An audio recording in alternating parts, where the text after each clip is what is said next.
चिंटू शराब पीकर बस में चढ़ा और एक साधु बाबा के पास बैठ गया। साधु चिंटू को नशे में देखकर कहते हैं, बेटा तुम नरक के रास्ते पर जा रहे हो। इतना सुनते ही चिंटू जोर जोर से चिल्लाने लगा, ओए रोको रोको, मुझे कहीं और जाना था, लगता है मैं गलत बस में चढ़ गया हूँ।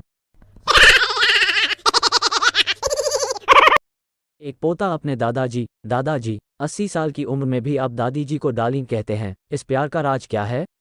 दादाजी, बेटे 20 साल पहले इनका नाम भूल गया था, पूछने की हिम्मत नहीं हुई, इसलिए डार्लिंग कहता हूँ। चिंटू ने अपने पिंटू से कहा, जरा देख तो बाहर सूरज निकला या नहीं। पिंटू, बाहर तो अंधेरा है। चिंटू, अरे तो टॉर्च जलाकर देख ले कामचोर। पिंकी, तुम शराब में बहुत पैसे बर्बाद करते हो, अब बंद करो। रोहन, और तुम ब्यूटी पार्लर में 5000 का कबाड़ा करके आती हो, उसका क्या? पिंकी, वो तो मैं तुम्हें सुंदर लगूं इसलिए। रोहन, पगली तो मैं भी तो इसलिए पीता हूं कि तू मुझे सुंदर लगे। आसेल हाई फैक्ट के लिए सब्सक्राइब जरूर करे। बिट्टू, आज सुबह जब मैं पापा के साथ बस में आ रहा था तो उन्होंने एक आंटी के लिए मुझसे अपनी सीट छोड़ने को कहा। माँ, बेटा यह तो अच्छी बात है, बड़ों का सम्मान करना चाहिए।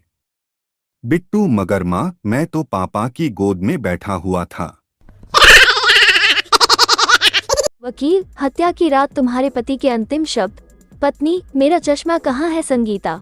वकील, तो इसमें मारने वाली क्या बात थी? पत्नी, मेरा नाम रंजना है। पूरा कोर्ट खामोश। एक सज्जन बता रहे थे कि वो पिछले 20 सालों से गीता के उपदेश सुनते आ रहे हैं।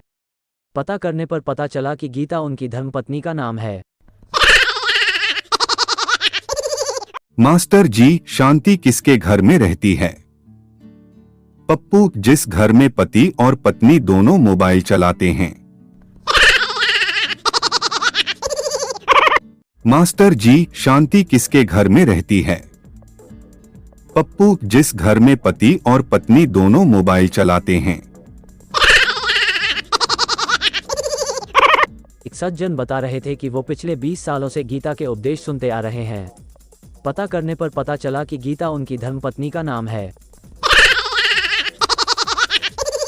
वकील, हत्या की रात तुम्हारे पति के अंतिम शब्द, पत्नी मेरा चश्मा कहाँ है संगीता।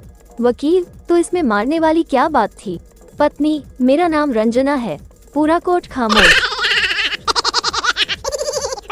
यमराज औरत से, चलो मैं तुम्हें लेने आया हूँ। औरत, बस 2 मिनट दे दो। यमराज, 2 मिनट में ऐसा क्या कर लोगी? औरत, फेसबुक पर स्टेटस डालना है, ट्रैवलिंग टू यमलो। यह सुनकर यमराज ही हो गए बेहोश। दरोगा, तुमने हवलदार की जेब में माचिस क्यों जलाई? पप्पू, सर हवलदार साहब ने कहा था अगर जेल नहीं जाना चाहता तो जेब गर्म कर, मैंने माचिस जला दी। एक बार पति पत्नी घूमने जा रहे थे। रास्ते में गधा मिला, पत्नी को मजाक सूझी। पत्नी, आपके रिश्तेदार हैं, नमस्ते करो। पति भी कम नहीं था, बोला, ससुर जी नमस्ते। बिट्टू, आज सुबह जब मैं पापा के साथ बस में आ रहा था तो उन्होंने एक आंटी के लिए मुझसे अपनी सीट छोड़ने को कहा। माँ, बेटा यह तो अच्छी बात है, बड़ों का सम्मान करना चाहिए। बिट्टू, मगर माँ मैं तो पापा की गोद में बैठा हुआ था। डॉक्टर, कैसे हुई ऐसी हालत? घायल मरीज, एक लड़की ने मेरी टांग पर गाड़ी चढ़ा दी। डॉक्टर, सड़क से दूर फुटपाथ पर चलना चाहिए था ना। घायल मरीज, मैं तो गार्डन में लेटा हुआ था। वकील, हत्या की रात तुम्हारे पति के अंतिम शब्द, पत्नी मेरा चश्मा कहाँ है संगीता। वकील, तो इसमें मारने वाली क्या बात थी? पत्नी, मेरा नाम रंजना है। पूरा कोर्ट खामोश। दरोगा, तुमने हवलदार की जेब में माचिस क्यों जलाई? पप्पू, सर हवलदार साहब ने कहा था अगर जेल नहीं जाना चाहता तो जेब गर्म कर, मैंने माचिस जला दी।